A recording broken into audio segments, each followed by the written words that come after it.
Happy करवा चौथ। आप सभी महिलाओं को करवा चौथ की हार्दिक शुभकामनाएं।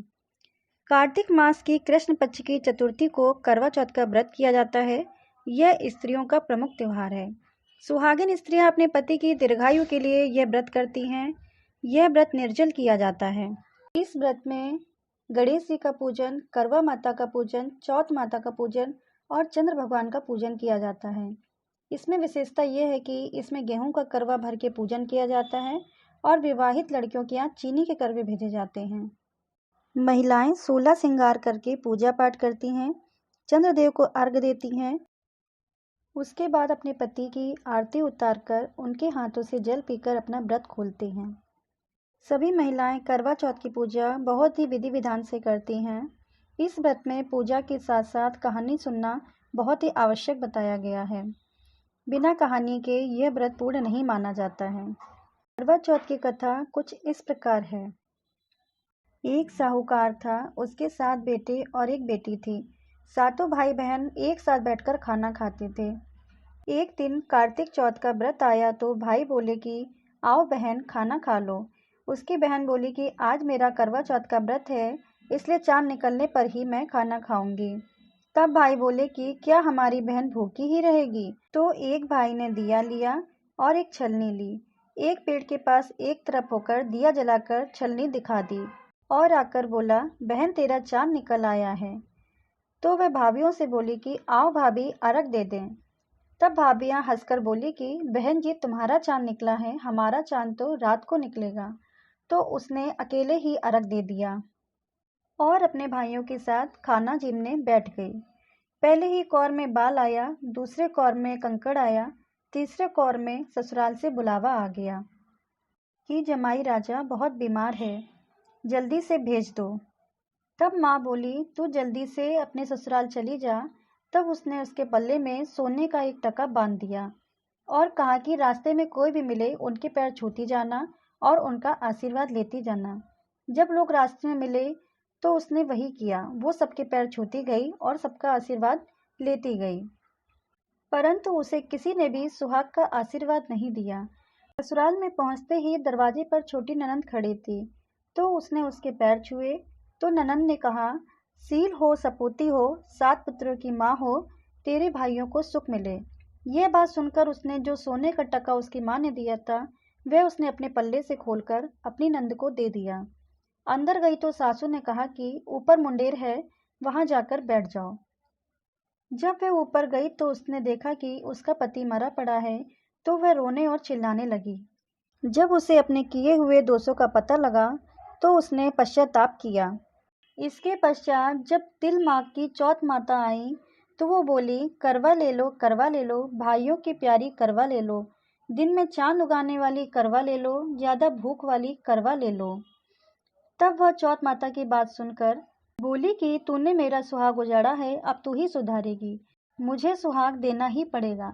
तब चौथ माता ने कहा कि पौष की चौथ माता आएगी, वह मुझसे बड़ी है, तब तुम उनसे सुहाग मांग लेना। इस प्रकार पौष माता भी आकर चली गई।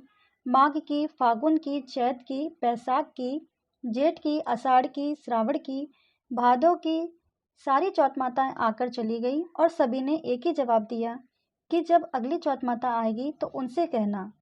बाद में अश्विन की चौथ माता आई और कहा कि तुझसे कार्तिक की चौथ माता नाराज हैं, वही तेरा सुहाग देंगी, तब उसके पैर पकड़कर बैठ जाना। यह कहकर वो वहां से चली गई। बाद में कार्तिक की चौथ माता आई और गुस्से से बोली, भाई की प्यारी करवा ले लो, दिन में चांद उगाने वाली करवा ले ले, ज्यादा भूख वाली करवा ले ले। तब साहूकार की बेटी पैर पकड़कर बैठ गई और रोने लगी। हाथ जोड़कर बोली, हे चौथ माता, मेरा सुहाग तुम्हारे ही हाथों में है और तुम्हें मेरा सुहाग देना ही पड़ेगा। चौथ माता बोली कि छोड़ पापनी हत्यारनी, मेरे पैर क्यों पकड़ रही है?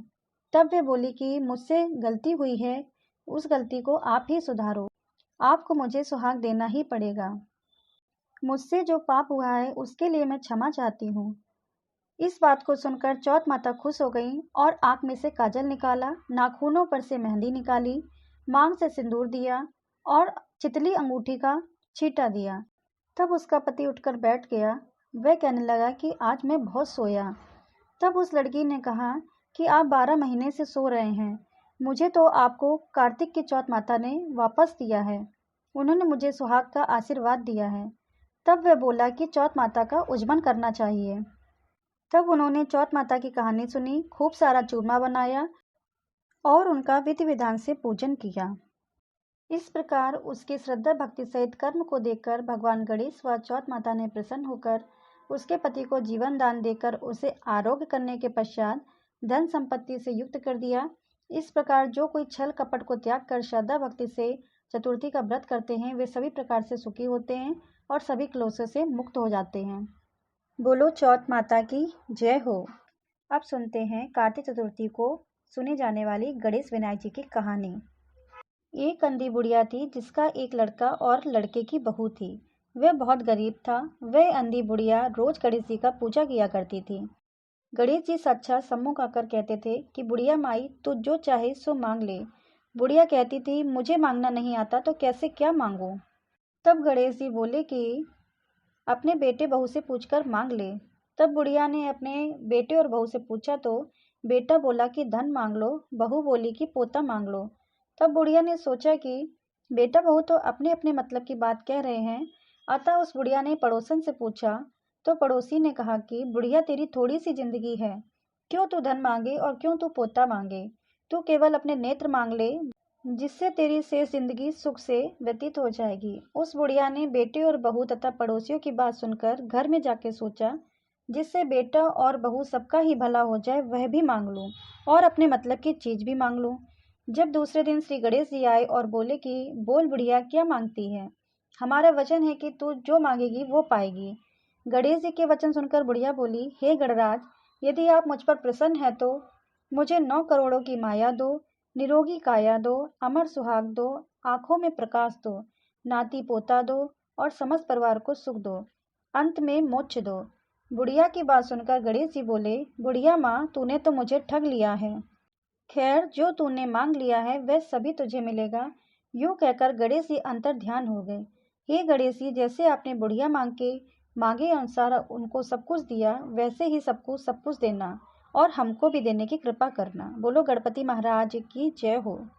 करवा चौथ के व्रत के बाद करवा चौथ का उज्जमन जरूर ही करना चाहिए। उज्जमन की विधि इस प्रकार है। उज्जमन करने के लिए एक थाली में 13 जगह 4-4 पूड़ी और थोड़ा सा हलवा रख लें। उसके ऊपर साड़ी, ब्लाउज, श्रृंगार का सामान और जितने रुपए चाहें आप उतने रुपए रख लें। उस थाली के चारों ओर रोली चावल से हाथ फेंक कर अपनी सासू के पांव लगकर उन्हें देना चाहिए। अगर आपको ये कथा पसंद आई हो तो प्लीज़ हमारे चैनल को लाइक करिए, सब्सक्राइब करिए और शेयर करिए। धन्यवाद।